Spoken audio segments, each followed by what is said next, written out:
Hello and welcome to my channel. If you're new here, my name is Sammy and I am an illustrator. Today I'm going to be sharing with you not only the process of this illustration, but if you've been following my videos at all, you know that I started some poppy seeds a while ago. So I'm going to give you a little update on my garden and how everything's going. If you follow me on Instagram or you watched my last video, I'm sure you've probably seen this new layered artwork that I made.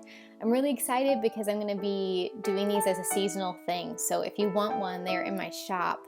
But I wanted to share with you my process for packaging because I wanted some pretty tissue paper, but I did not have the money to invest in that right now.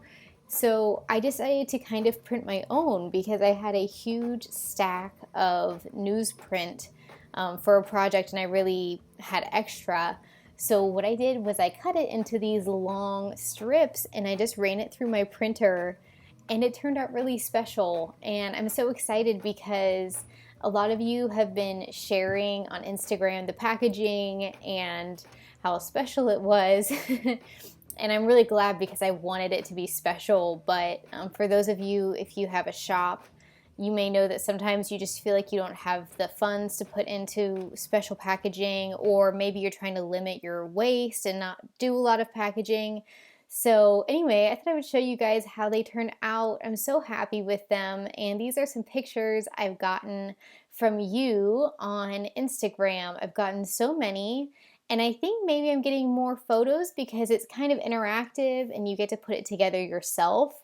So thank you so much for sharing it. It makes me feel a lot more connected to my customers.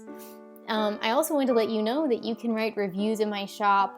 So underneath any product, there's an option to write a review. And these are some of the nice ones that were left about this.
Before I start talking about that, I wanted to show you, look at this crazy weather. So it was snowing and sunny at the same time. And that is part of the reason that I am making this little miniature greenhouse. So some of the poppies had to be moved out into the yard because they've been in the little seedling cells for too long. And my mom sent me this thing on Instagram of someone hot gluing some picture frames together and making a little greenhouse. Mine's a little different, but I was really excited because I had these actually in their original packaging from the 90s. My mother-in-law had them in her basement. If you do end up wanting to make something like this, obviously you just need to be really careful about the glass. If you happen to be a child watching this, please get an adult's help. And one thing that I did to make myself feel a little bit more secure about, like, you know, just carrying it out to the garden with the glass in it was I hot glued the corners where the glass are. So basically you're just removing the back of the picture frame, and yeah, and then I just kind of double secured the glass with the hot glue, and this was really surprisingly sturdy. So I was able to protect the first few in this outside from the frost, and it really worked.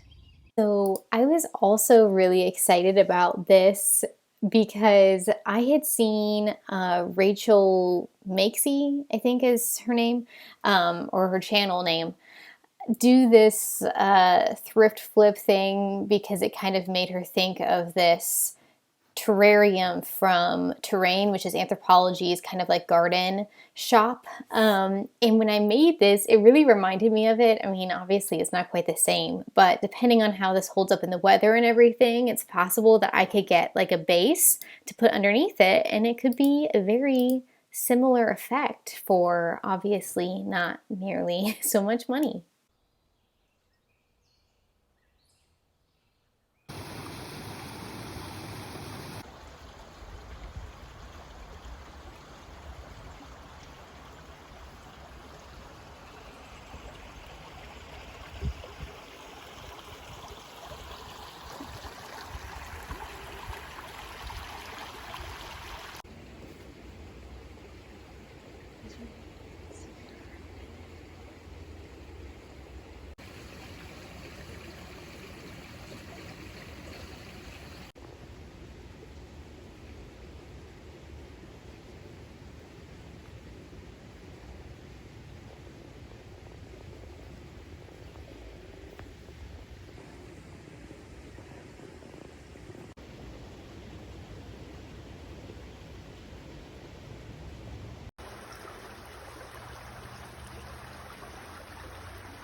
So part of the reason I was going to kind of talk about the Emma costumes is because of this illustration that I did. So Emma, I think, is supposed to take place in the like 1815 to 1820 range. And I'll pop a screenshot of a really interesting video. Well, if you're interested in fashion history, it was interesting video. That kind of broke down all of the costuming from it, which was really fun. But this little chipmunk character that I'm going to be showing you is based off of this historical dress that I found on Pinterest. And it says it's 1820s. I'm thinking it's the end of the 1820s because of the length, but I'll just show you. So here are some like 1830s style dresses. This is an 1820s style dress, I think. And you can see that in the 1830s, the hems rose and actually their feet and ankles were exposed, which is kind of funny because in the Victorian era, it was such a thing to not show your ankles. I'm not a fashion historian. These are just little facts that I've picked up that I find interesting. So, but I thought that you might be interested to see this board I have on Pinterest. It's actually a secret board. I should probably make it public if you wanted to look at it. But basically, I just save any kind of like fancy fashion or costuming that I think is cool. And a lot of the time I go back and I reference it. So let's see, let me find this right here. This is the exact outfit that I recreated on the chipmunk. And you'll see as I'm painting it that it, is kind of funny because obviously, this is kind of an off-the-shoulder neckline, and chipmunks don't really have shoulders, so the whole thing kind of comes together in a comical way, which I think is really fun. So yes, you can see this is the exact dress that we have on the little chipmunk. I did have to make some modifications, obviously, for her proportions, but yeah. And I've been thinking a lot lately about how fashion kind of adapts and changes over time and, what it says about our culture and everything. But something I've been noticing that is a current trend that I really like is really big collars. I'll insert a picture for you to see what I mean. But I think it's really kind of funny because this is like I guess it says 1820s, 1830s, and look at this big lace collar. And even down here you can see this big lace collar, and this obviously is a little bit different, but I think it's really cool how things recycle themselves, and I'm kind of excited that we're kind of getting into more interesting styles, whether or not, it's something that you personally want to wear. I just am happy to be seeing these historical references in today's clothes. So anyway, if you haven't seen Emma, you should watch, because just the costumes are beautiful, but it's also a great story. I just think it has really good characters and yeah, a lot of depth and goodness, and it's entertaining. So anyway, I'll get on to the chipmunk now.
In the past to do a Skillshare course on clothing, on drawing clothing, and it is kind of in the works. It's still on my schedule, but I haven't completed it yet.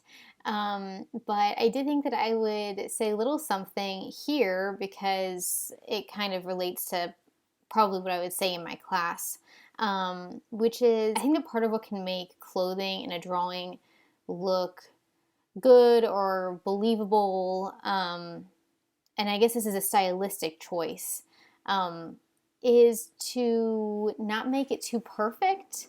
Like with the puff sleeves here, if I had made them like cartoon clouds, it just wouldn't have the same texture and interest.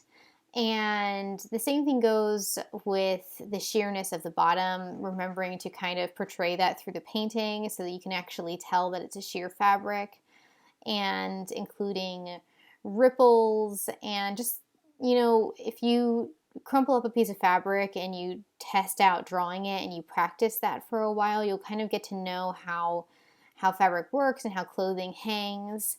A lot of art, I think, is really just about doing a lot of observation and practice drawing, and then once you know how to do something and you can notice, how pattern looks when it's rippling and things like that, then you can also choose to break that rule, and it will look more intentional and less like you just didn't really know how to draw it for sure.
Here she is, all finished, and I forgot to let you know that she's actually going to be the illustration for the print of the month on Patreon, which means that if you join my Patreon print club, which is the $13 tier, then you will receive a print of her in the mail.